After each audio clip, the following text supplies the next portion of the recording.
لو جالك ضيوف ومحتارة تقدمي ايه وما عندكيش حاجة سريعة، هنعمل الجلاش ده بأقصى سرعة. مش هياخد منك ربع ساعة أصلا، ولا هتفردي ولا تورقي، ولا هياخد منك وقت خالص، ولا مجهود ولا تكلفة.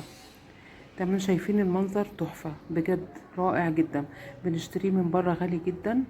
احنا هنعمله هي بس ورقة جلاش وكوباية حليب. تمام كده. بس في البداية نحط لايك للفيديو، نشترك في القناة ونفعل الجرس، ونشوف خطواتنا واحدة واحدة مع بعض كده. تمام كده عشان يوصل لكم منا كل جديد. ولو شفتوا الفيديو قوليلي في التعليقات انتوا بتعملوه بأنهي طريقة، وجربوا الطريقة وقوليلي نجحت معاكم ولا لأ. في البداية هنجيب مع بعض ورقة جلاش.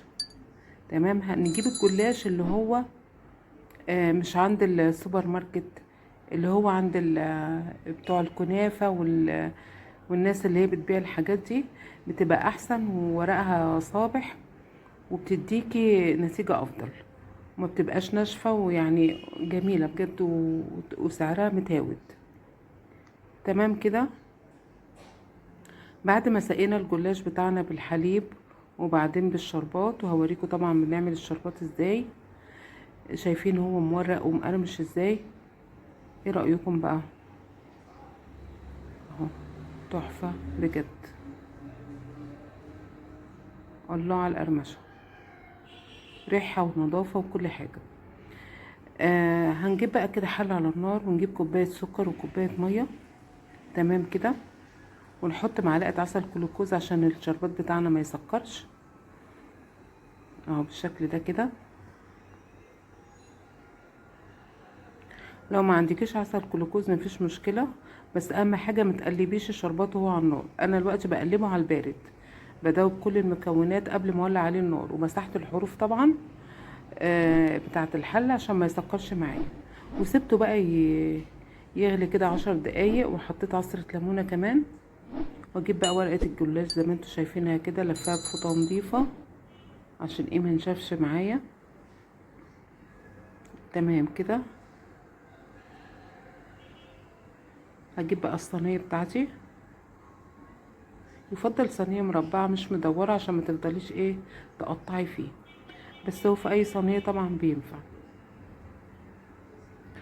هنفرد بقى الجلاش بتاعنا كله كده زي ما هو، ونحطه في الصاج بتاعنا. تمام كده. احاول اظبط الورقه بتاعتي كده. عايزه اقول لكم ورقه الجلاش دي عندي في الفريزر بقالها مده، وطلعت ما شاء الله كاني لسه جايباها النهارده. لقيت ورقه زياده كده، رحت شايلاها من على الوش. اجيب بقى سكينه اسوي الحروف اللي ايه المفعكشه دي كده. تمام.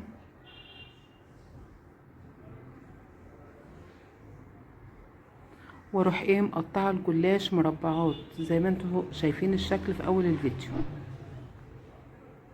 تمام كده.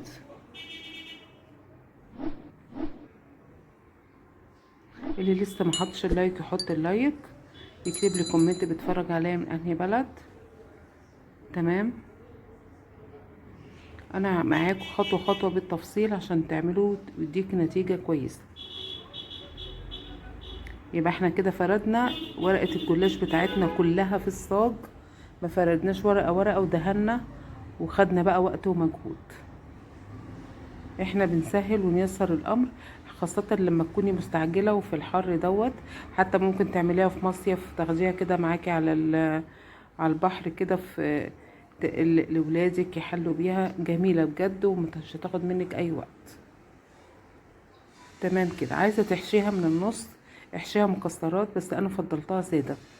ما احنا قلنا بقى بنسهل على بعض وبنعمل بأقل تكلفة. جبت بقى كوباية الا ربع كده سمنة بلدي، ويستحسن انها تكون سمنة بلدي تديكي طعم حلو.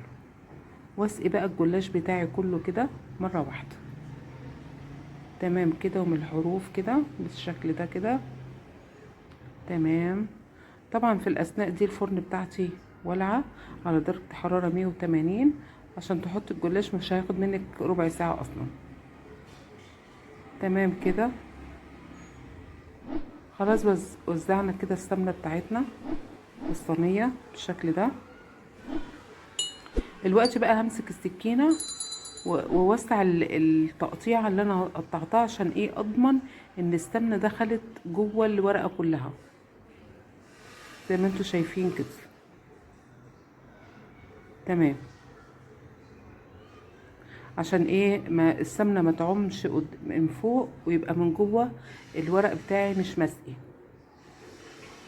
تمام. هبتدي بقى ايه؟ اوسع كده ايه التقطيعة بتاعتي بالسكينة زي ما انتوا شايفين بالشكل ده كده، واكون حريصة عشان ايه الورق بتاعي ما يتبهدلش كده زي الفل. تمام. شوف منتهى السهولة اصلا. خلاص حطيناها في الفرن على الرف الوسطاني وطلعت بالشكل القمر اللي انتوا شايفينه ده.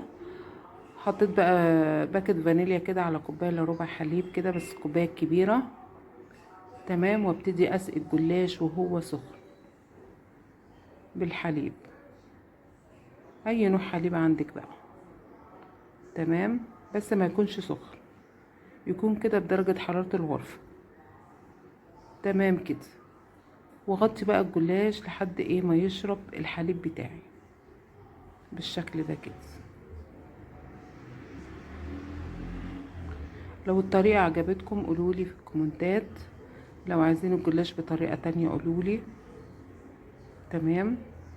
سبت بقى الجلاش كده يشرب الحليب ورجعت له بعد شويه. شايفين؟ رائع بجد. جبت بقى الشربات بتاعي بعد ما خلص وابتدي اسقيه شويه بشويه كده. تمام. الله بجد رائع. اللي لسه ما حطش اللايك يحط اللايك ويشترك في القناه ويفعل الجرس عشان يوصلكم منها كل جديد. يا رب فيديو النهارده يكون عجبكم، وجربوا الطريقه وقولوا لي ايه رايكم. الله، ريحه بقى وطعم ونظافه مفيش بعد كده. يا رب الفيديو يكون عجبكم. اسيبكم في رعايه الله. احلى واغلى متابعين. اهو طلع لكم بقى ايه واحده كده زي ما وريتكم في اول الفيديو. بس ايه انا في الاخر برضو رحت ايه شايلاه من الصاج ورصيته بقى طبعا في طبق للتقديم، عشان لو في حاجه تحت الجلاش مثلا شويه شربات ولا حاجه ما يبقاش منغنغ كده. تمام. السلام عليكم ورحمه الله وبركاته.